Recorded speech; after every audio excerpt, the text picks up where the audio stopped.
Hello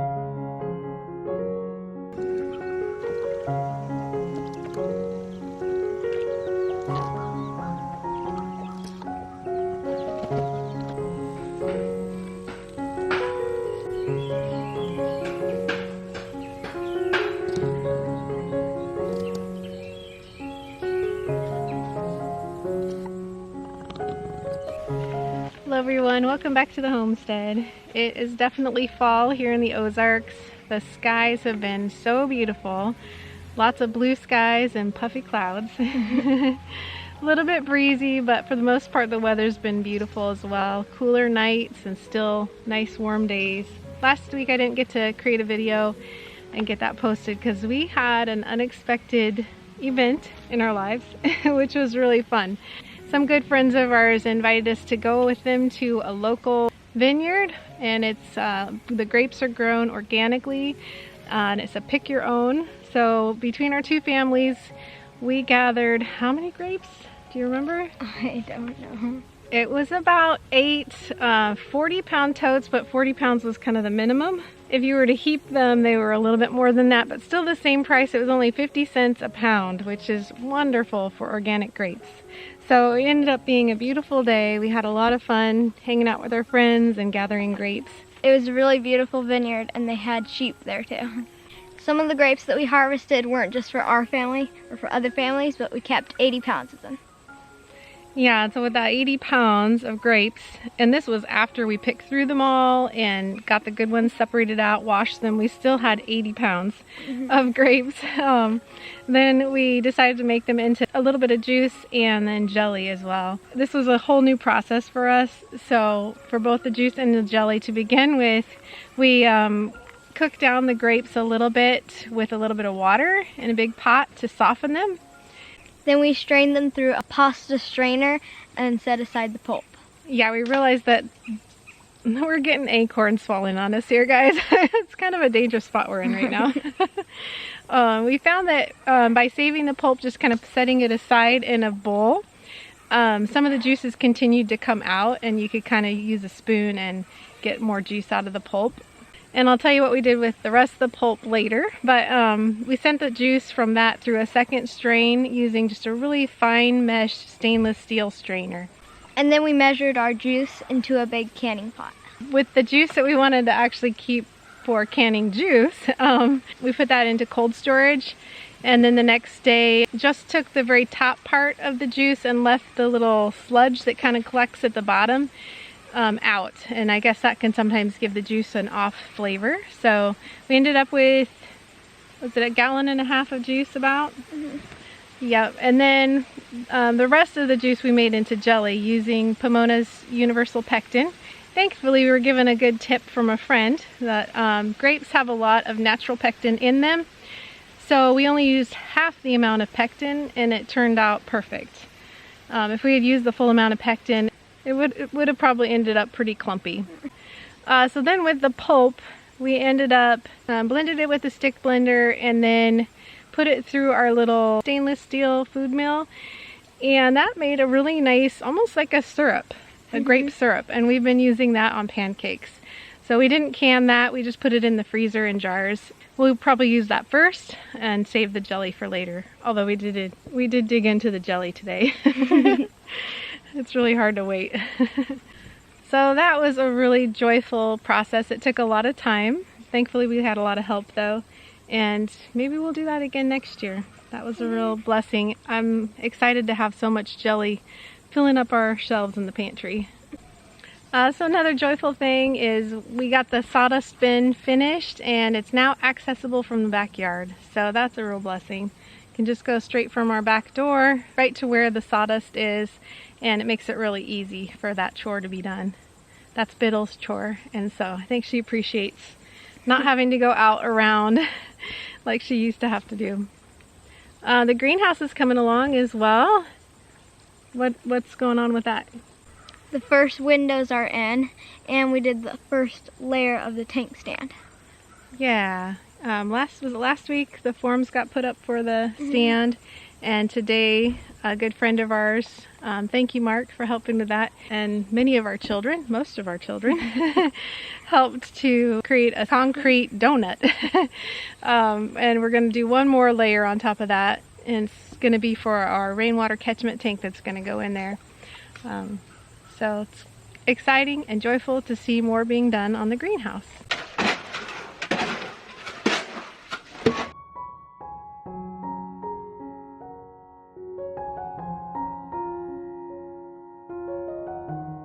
So Nathan just put a couple more shelves in our pantry.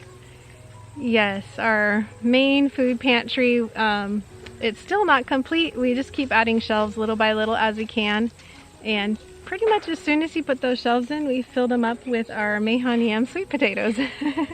So we're trying to organize it the best we can in there and fit as much food in as we can, even though the shelves aren't completed yet. We also hung a curtain in the doorway of the pantry, and Nathan made some cool little wooden holders for the curtain rod.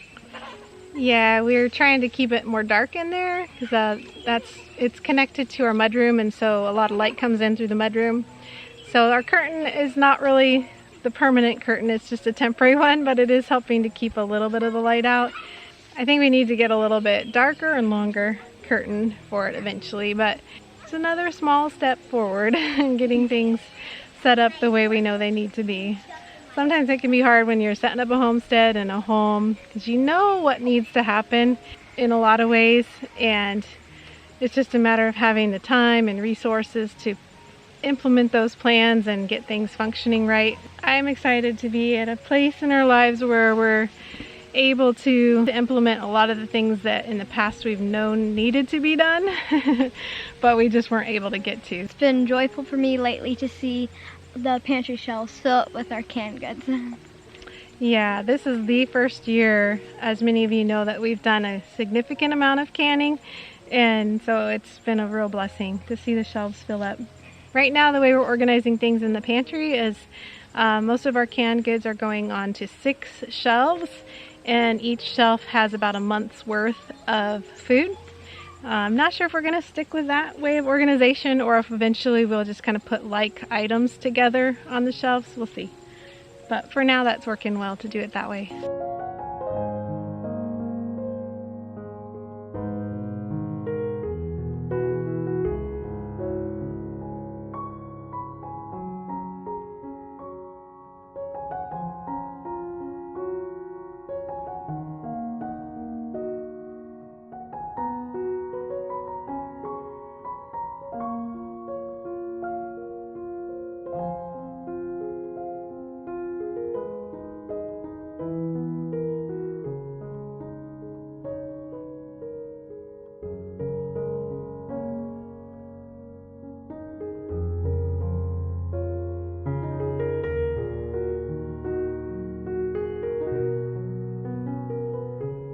So another fall project we've been working on is gathering herbs. Through the heat of the summer, it's a little too humid for us to really dry herbs because we live off-grid and so we don't have air conditioner. Our herbs would not dry very well through the summer. But now that the humidity's gone down a little bit, we pulled out our drying rack and we're starting to dry herbs again, which is a lot of fun. I think our favorite one so far is the lemongrass. That one is pretty quick and easy to harvest, and there's an abundance of it. I think we planted about 5 plants and it made just this huge patch of lemongrass. It smells so good when you're harvesting it. And it's just a lovely addition to many different teas. So I think we're going to keep growing that one from seed every year. It's not a perennial here, but it's really easy to grow from seed. So Nadie's out here helping now. The bowl's almost full, and look how much grass there is left.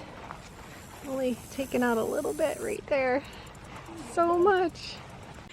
And then we also harvested a bunch of different basils, and I just put them all together. Holy basil, red Reuben, which is kind of has almost a vanilla scent to it.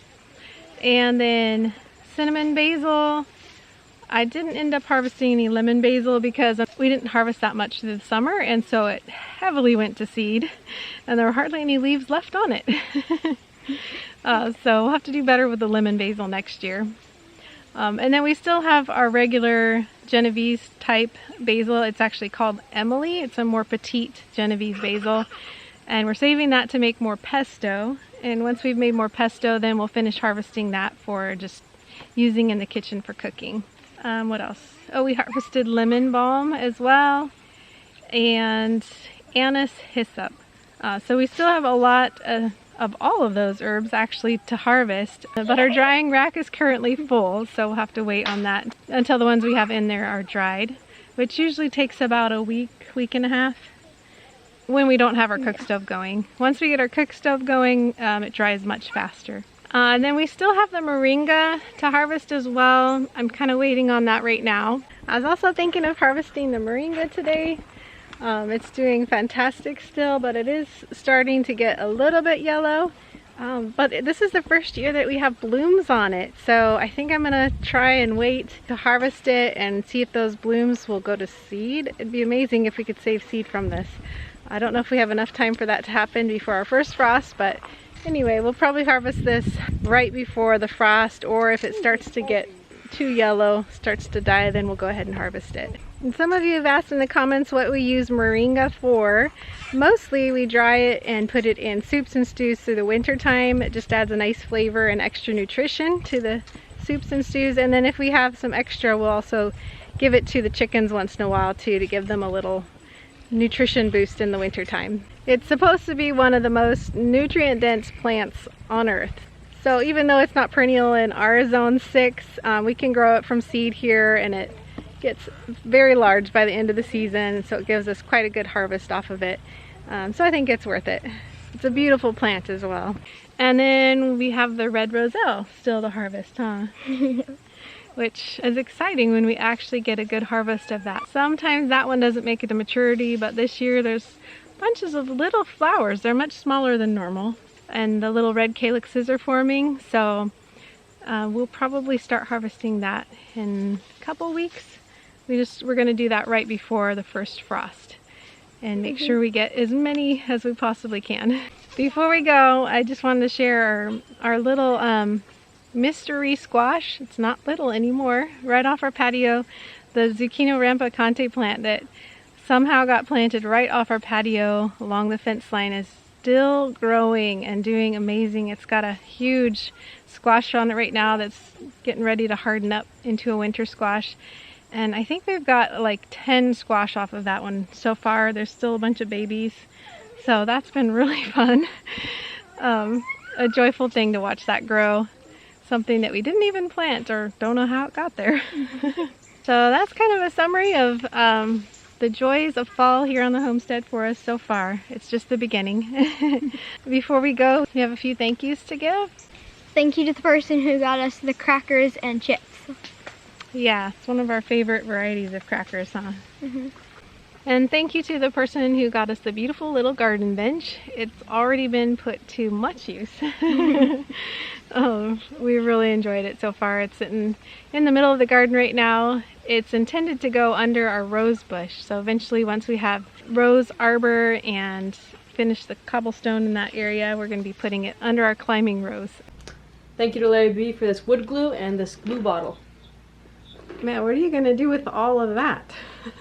Well, just recently I made this shelf right here. And so I plan on making some more things similar to this, and I can use some of it for that, but I'm not sure what I'm going to do with all of it. Yeah, that's going to last a long time for a lot of projects, huh? Yep. And thanks again, Larry, for the rod and the clamps that also helped me make this. Yep. Did you just do this all freehand? Yep. Very cool. And I almost forgot, I did want to say before we go that for the next few weeks we're going to be taking a break from filming and posting videos because we're excited to be celebrating Sukkot, or Feast of Tabernacles, with some good friends. And so I may still do some filming of the next few weeks, but I won't be posting a video until after that.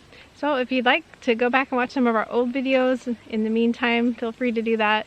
And if you're interested in what the biblical feasts are all about, we did do a video on that, so you can check out that video if you'd like. Please leave a comment below if there's something that you're enjoying about fall. Share a joy or a beauty in your life right now. And for those on the other side, I know you're going into spring. So what is joyful in your life going into spring? Please share in the comments below. And on that note, actually, there's one more thing I forgot to share. Our lilacs are blooming again. They're supposed to bloom in the spring. I don't think they've ever bloomed in the fall. So those of you in Australia, we can kind of relate to you right now. We've got lilacs in bloom. Well, thank you as always to our patrons who make these videos possible. Thank you for all of you who share and leave comments. We really appreciate it. Until next time, we pray blessings over you and yours. And whatever you do, do it with your whole heart.